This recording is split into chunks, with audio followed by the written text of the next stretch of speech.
Another episode of Direct Response Playbook. Welcome back. Travis Ketchum, founder of Campaign Refinery. With my partner in crime, David Cartolano from Wealthy Inbox. How's it going, bud? Hey, I can't complain. Life's good. Yeah, what'd you say up earlier? You're upright and the sun's out, right? Hey, I'm vertical and the sky's blue, sun's shining. It could be a lot worse. Yeah. So today I want to cover a kind of a technical topic. And so I'm going to put my nerd hat on for a minute, but I swear I'm going to, make it more interesting, I hope. Because I assume that if you're here, you're trying to make the decision about what is an email server, what's its value, and is this something that I need to incorporate into my organization or my business? You're probably here for a couple of reasons, whether you're making sort of a build or buy decision about how deep down the tech stack you want to own, control, and actually build yourself versus buying off-the-shelf solutions. So my hope is that I can walk you through, first of all, explaining what an email server is, just so you get that answer, and then help you understand sort of your three paths and what person might choose each path. So hopefully that sounds good. Right. All right. So an email server at its core is literally the computer hardware in someone else's server infrastructure, or one where you maybe go to a hosting provider and you buy a computer, or you buy multiple computers or access to multiple computers, and you install software that can handle email tasks, right? So it can, have things like MTAs and all these various components that can handle email in bulk. They have some database functionality, they have reporting functionality, they have control over IPs, they have the nitty gritty nuts and bolts, like the ingredient level of email, where they're trying to put it all together. And if you have your own email server, you are having to stand all this up on your own hardware, right? Or you are, as you get further removed from the cake, you're having someone else take more and more of those components where they're having to manage it, and you're paying them for access to a well-managed, well-groomed service that handles a lot of those functions.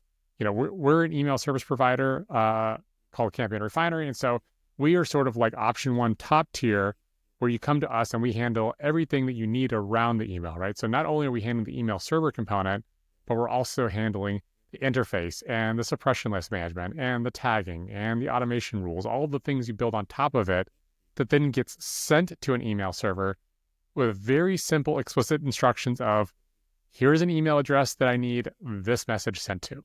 But the rules are handled at our level, right? And so, David, you're a smart guy, but you maybe aren't as, technically like in the deep end as someone like me. Right. So when you're evaluating, hey, I need an email solution, what are you looking for? That sort of top layer? You're looking for like a software as a service that does the whole stack generally? Is that what you're after? Yeah. So my rule in my life is I never only hire people smarter than me. And one of the things that I believe is, if I have to go and learn something and get good at something for 5 years, right? If I dive into more of what we're going to dive into this podcast and try to do something that is not in my zone of genius, it's a waste of my time. It's a waste of my money. And I'm probably just going to mess it up, right? I'm going to hire a plumber. I don't want to fix my own toilet if I can't do it in the first 2 minutes. So when I'm looking around, and if you're a business owner and looking at this, it's not your job. I can get emails out of spam. Sure, I can set up, DNS records, easy, no problem. But for me, that's my 2 minutes. And then after that, I'm like, all right, someone else take care of the toilet. But David, that's going to cost money. It's going to cost me a lot more money if I try and learn it and do it all myself, or hire somebody on Fiverr or Upwork who has good intentions, but they set the thing up, it breaks, and then I don't know how to fix it, and then I got to hire them again. It's a mess. I'd rather just use Campaign Refinery or another ESP with pricing that isn't going to jump up 10 bazillion times in 1 year. Not naming names. So you don't have to name names because there are multiple. And I think that sort of leads us to why someone would even consider, hey, there's literally thousands of solutions. Campaign Refinery is only one of them. So please do your homework, find the platform that best suits your needs. We are not the best platform for every single need. We have a specific vertical, a specific kind of customer we're going after, and we are extremely efficient at that individual profile, right? But there are many other ones where, like, if you're hardcore Shopify, like, Klaviyo is probably your jam, right? And that's fine. I have no problem giving them a shout out. They're a great tool. If you're hardcore into newsletters, we can deliver email, I think, better than anyone else, but there are specific features that are custom to newsletters that may be beneficial to choose another platform because those features may outweigh the benefits that a different platform may offer. And that's fine, but that's the beauty of choice in a marketplace. But if you're in this decision of saying, I'm trying to figure out what an email server is, and I'm curious about taking that over, it's probably because you've been burned by one of the platforms cranking up the dial on that price meter, and you're starting to say, ouch, I'm not sure my margins can handle this. I'm looking for efficiency. I'm trying to get vertical integration here. I'm trying to remove the margin from all of the layers in the stack because there is margin, right? That's how businesses exist. Each layer of the stack, there's essentially 3 layers. Each one of them is going to have some kind of margin. And in theory, if you could delete all of the underlying providers of that, you would, in theory, delete their margin. Now, I will caution you before we move on to the next step. The thing that most people don't realize is that each layers of these providers and technologies have basically a bottom end of the funnel that widens out to a scale we can't even fathom. And I'm going to give you an analogy before I go deeper. When I was in college, I sold TVs at Best Buy, right? And to be fair, I was damn good at it. But what I learned at the time was there was a limited number of manufacturers of television components. There was only like 4 or 5 vendors in the world that made TV panels. And as you moved out on the components to the power supply and the remote buttons and the casing and all the various componentry, there were more providers at each layer. But when you went all the way up to the top, there was only like 4 providers that made panels. And to really drive this home, you have to go turn the TVs on and off every day at Best Buy, in the showroom. If I grabbed, let's say, a Sony remote and I hit the power button aiming down an aisle, about 9 different brands of TVs would turn off. Okay. And I'm bringing this to everyone's awareness as an analogy as we go deeper because it's easy to get lost in the weeds here. But the point is that there's increasingly fewer providers that have huge scale and almost no margin. And so you think about, okay, if I want to print a shirt with a design on it, right? If I want to print 10 shirts, it's really expensive.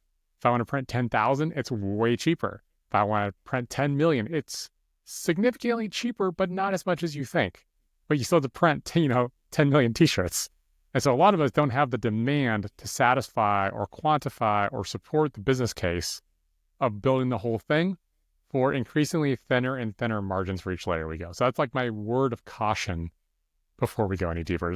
Does that surprise you at all, David? It doesn't. And can you simplify that down even further? So when you're talking about standing in Best Buy and turning off, hitting a button and 9 screens turning off, can you identify 9 different brands, like 30 different 9 TVs, different brands. like 9 different brands. Yeah. Can you identify in email terms who are those brands and how does this factor into building an email server? Sure. So I think a way to simplify that is think of your favorite email tool that is that top layer, right? That is that brand that you're accustomed to, whether it's Campaign Refinery, whether it's Kajabi or ConvertKit or Beehive or Klaviyo. Like a lot of these providers are using an underlying provider. So for example, like here at Campaign Refinery, we have an underlying provider of Mailgun. Okay. It's a custom enterprise solution, but Mailgun takes care of a lot of the sort of like diesel generator version, right? Just the grunt work under the hood. We're telling it how to operate. We fine-tuned it, but at the end of the day, it's still Mailgun, right? We're using Mailgun's APIs. We're using Mailgun's languages, infrastructure. So as Mailgun rolls out new features, we get new options that we can do. But of the people I mentioned, Kajabi, Go High Level, like other people are also using Mailgun. They may be using it slightly different applications. They may have it dialed slightly differently, but at the end of the day, they aren't building their own email server. We aren't building our own email server. And Mailgun is that underlying provider. They are the Sony remote in my example, right? They are the underlying provider that a lot of people use to make sure that, hey, here's the recipient, here's the message, go please, and tell me how it went. That is sort of the underlying piece. And there's really only a couple underlying pieces, right? There's things like Mailgun, SendGrid, Amazon SES. Like there are more providers than there is in my example of the TV space, but it's a order of magnitude smaller than the brands you're familiar with. Chances are, if you went and cross-shopped 10 different email service tools, just pick a random allotment of 10, I would bet that 4 of them are using one provider, 4 are using another, and 2 are using sort of the third tier, right? Like out of 10 people, there's really only 3 technologies under the hood that are saying, here's the contact, here's the message, go please. And so there's serious consolidation there. Is that kind of what you're looking for in the simplification? Yeah, exactly. It's kind of like in America, you might be shopping at a store, you might be picking up a brand, but really there's a select oligarchy, for the lack of a better term. There's a select couple of companies that actually own thousands and thousands and thousands of different brands. And I think that's the point we're trying to make here, where it's like, yeah, the Campaign Refinery, ActiveCampaign, ConvertKit, Keep, they're all built on top of the motors that are Mailgun, that are Amazon SES, that are, Mautic, or all of these other second level things. Imagine it as, to give you one more example, because I'm a visual guy and some of this tech stuff just gets well over my head. But imagine you have cars, right?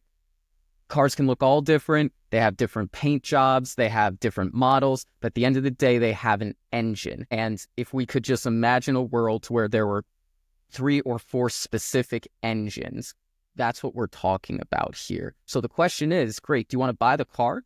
Or do you want to buy the engine and make the car on top of it? And that's the second level of what we're talking about. For those of you who don't want to bow to robotic overlords charging you for a SaaS, then yeah, now you're going to have to go down and say, all right, well, I'm going to get the engine and I'm going to build the rest of the car around it and spend my time, my precious time, doing that.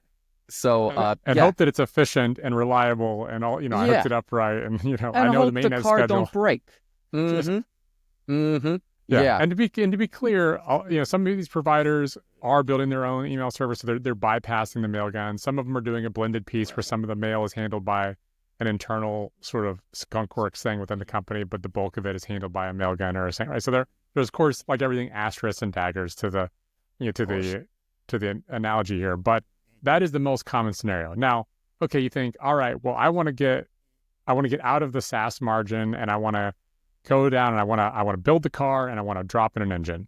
Well, that's where you're talking about, okay, I'm going to go buy an interface solution. So I'm going to buy something like a Sendy or maybe a Go High Level or something like that, where it's essentially a flat rate because they aren't actually sending the email. And then I hook in my own Mailgun account, my own SendGrid account, my own SES, and I'm responsible for the IPs and the configuration and the pricing and the support and all the things that are related to make that engine work right inside of my car that I've now designed and coupled it with.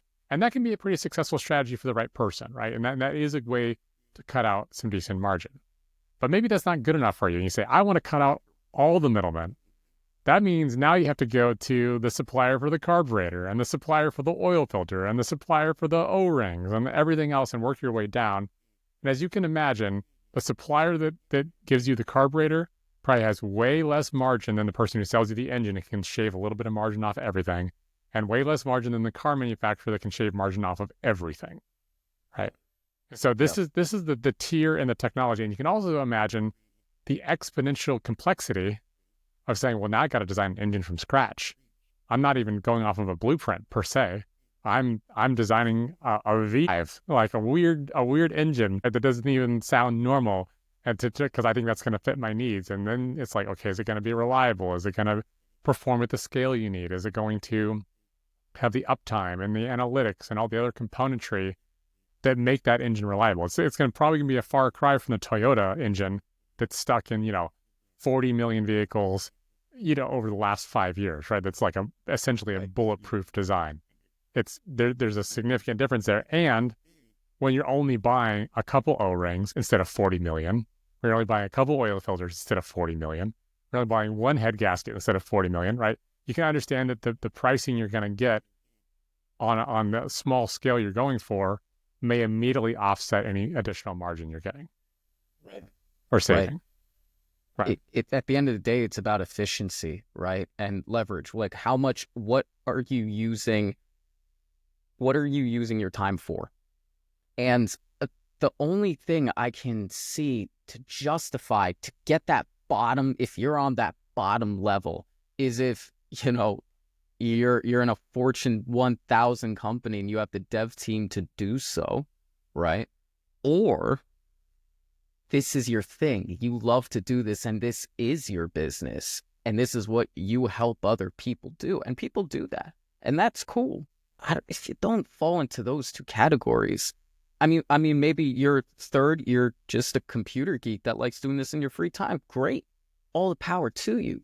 But if you're not in those three categories, I'm not telling you what to do. We're not telling you what to do here, but ask yourself, is that the best way to leverage my time in my business, in my priorities as an employee? So I know for me, I stay on that first level and I don't even touch the second and the third. I know enough about the second level to know that it exists and to talk the lingo about it, but man, I do not pass that first level. I stay up there. I say thank you to the platform I'm using, and then I move throughout my day because I just have different priorities. There is one additional category of someone who may be interested in this, and if you're doing something that you think is maybe not on the up and up because you think you're going to get kicked off of the other platforms for doing it, right? And if you're doing that, well, then there's nothing I can do to help you, and you're there for a reason. But in general, I would say that evaluate your risk tolerance, evaluate where your ROI is really happening, and try to understand, would I be better served chasing the margin, which maybe you are, or are you better served by increasing your average subscriber value, by reducing your cost per lead, by moving the metrics that are more readily controllable, trackable, adjustable, and granular enough that you can track a lead source, you can track an offer, you can track all the different various components on the marketing aspect, on the front end of your business, that has way more ability to double, triple, 10x, right? That math equation on the front end, to where it makes the cost structure not irrelevant, but a very low down priority on things that you'd like to chase on margin. And you can wash your hands of that problem altogether. So exactly. Just a thought. Exactly. Cool. Well, I know this was a nerdier one than normal. Thanks for coming on the ride with me, David. I appreciate it. It's always a good time. If someone is like, hey, thanks for answering the tech stuff, but I run a newsletter, man, and I want to scale it, and I'm trying to make as much money as possible. What's your advice for next steps, and how would you be able to help them? Absolutely. I would go to wealthyinbox.news, which is my newsletter on scaling and selling a newsletter to investors, because that is a field that investors are looking at and they don't understand it, and they want to see a passive cash flowing asset. And that newsletter that I'm putting out will help you get closer and closer to that asymptote of a truly quote unquote, I don't want to say passive, but a business that doesn't require your beck and call every week. So that's it. You can check that out in the comments below. And Travis, I know you got a little thing that people should definitely check out.